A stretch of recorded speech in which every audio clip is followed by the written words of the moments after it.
Yo, I mean, honestly, that's the narrative that the media created. But like, it could stay that way. You know, it's up. Like, one thing about me, bro, I'm never going back down. So people don't really know how deep the Joey and TDE rabbit hole goes. You gotta understand, these are my guys for real.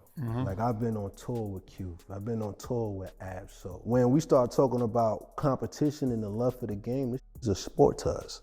Exactly. You know what I'm saying? Like, we all want to be the best. Like, this ain't a Kendrick thing. I don't got nothing against Kendrick. Like, I love Kendrick. Kendrick the homie. Every time me and Kendrick see each other, it's love, it's respect, it's mutual. This just about Joey feeling like he the one. And, you know, somebody in that one spot. So that happened to be the focal point. You know what I'm saying? That's all it is, just like for him. And it's like, honestly, I know Dot respected.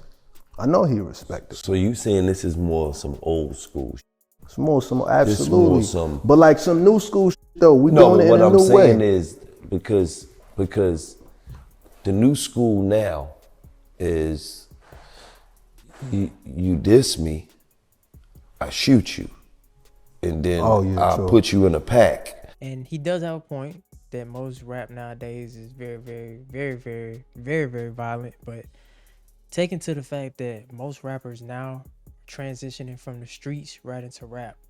Whereas in the earlier days, it was probably more so about the art, true indeed.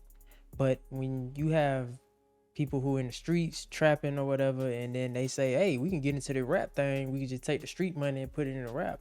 All they doing is bringing the streets into rap. So that's what you have right now when you got people dissing each other on record. But that has nothing to do with the true essence of the art. Yes, it's going to be competitive. But at the end of the day, you got to recognize what's going on in the game right now. It's most street rappers in the game than it's probably ever been, just because it's so easy. And when it comes to having the money to actually invest in your career, who got it right now other than the dudes that's in the streets? And it go back to what I said, like, I don't really got like no ego like that. I mean, of course, everybody got an ego. I don't want to sound like I'm just some monk, because I'm not. But to me, it's like, I'm fair game.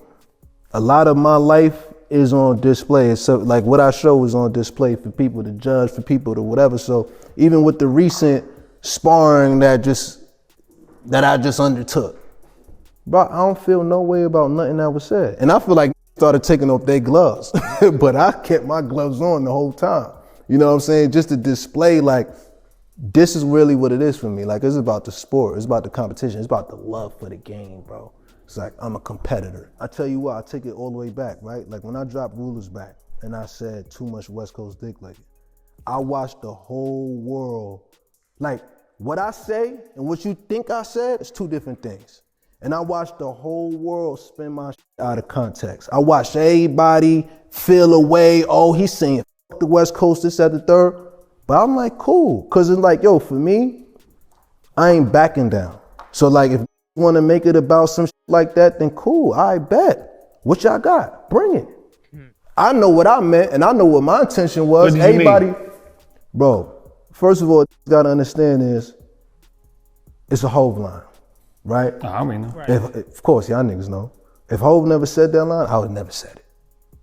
I'm an artist and I'm a great artist. So of course, I knew the timing was impeccable. The timing was remarkable for me to use that line. It wasn't a better time to re-earth that, you know what I'm saying? But for me, personally, I'm like, okay, cool, like, I know those are my, you know what I'm saying? Or my know that they my and I'm their homie and shit. So I know they ain't gonna take no offense by it. I ain't gonna lie, the only oversight that I made was, I did not expect that it was gonna land on the doorstep of so many people who wasn't tapped in with who I was.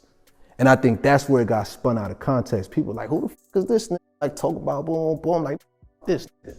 You know what I'm saying? Like I gotta stand up for myself. I'm like, all right, I ain't about to come on Twitter like, yo, I ain't mean it like that, yo, no disrespect. Nah, I already know it's no disrespect. You know what I'm saying? I'm very much, when you see me, we can have a conversation. I ain't gonna jump on Twitter, go back and forth with niggas like, oh, nah, I ain't mean it like this. Nah, I know what I meant, but if niggas wanna take it out of context, let them take it out of context. Let them be crash dummies. Let them go right ahead. And at the same time, me being a true sportsmanship player in this game, I'm like, I respect it. If niggas feel away like I was coming at their side and they want to respond back, defend their side, I respect it. Let's play ball. Let's play ball. As you should, man. Here's an opportunity for you. Some nigga talking wild about your block. Fuck out of here. Like, I welcome that shit. You know what I'm saying? Even though I just came through, bing, bing, bing. I wasn't really like directing the shots at nobody. I was just like, yo, what up? Bye, bye, bye. I'm outside. You know what I mean? But then, you know, just started directing at me. So I said, all right, bet. That's it. And that's just how I look at it, B. But like I said, everything that got said about me, like, I'm not offended. I don't feel away. I think it was fun. I had a lot of fun. Like, shout out to the homie Daylight. I don't know Ray Vaughn personally, but shout out to him as well. You know what I'm saying? I think it was a great moment for everybody. I think it was a great moment for hip hop. But, you know, there's levels to it. Now, of course, most people heard his diss and they took it as he's dissing the whole West Coast. And of course, that was just paying homage to a Jay-Z line that he had in the Ruler's Back record. But, you know, at the end of the day, man, people gonna feel how they feel because it's battle rap. And all that we hope as fans of the music and people that like to consume the music is you just keep it on wax, right? There's no need to take it to the streets and all that. And the only time where you find it really go to the streets is when it involves two street artists. I don't really look at Joey Badass as a street artist. He's a hip hop artist, right? He's somebody that makes cohesive bodies of work and he does that. But shout out to everybody from every coast, man. Hip hop is very competitive. You're gonna have people to agree, disagree. That's just what it is. And if you grew up in it, you grew up battle rapping, you grew up knowing the rules of the game, you grew up knowing that, hey man, we keep it strictly on wax. We're not finna run to the courts. Not finna run and sue nobody. We keeping it strictly on wax and you gotta respect it. But yeah, man, it's the Kid Ríez. Until next time, ladies and gentlemen, make sure y'all be safe, stay carefree, and I'll catch y'all later. Peace.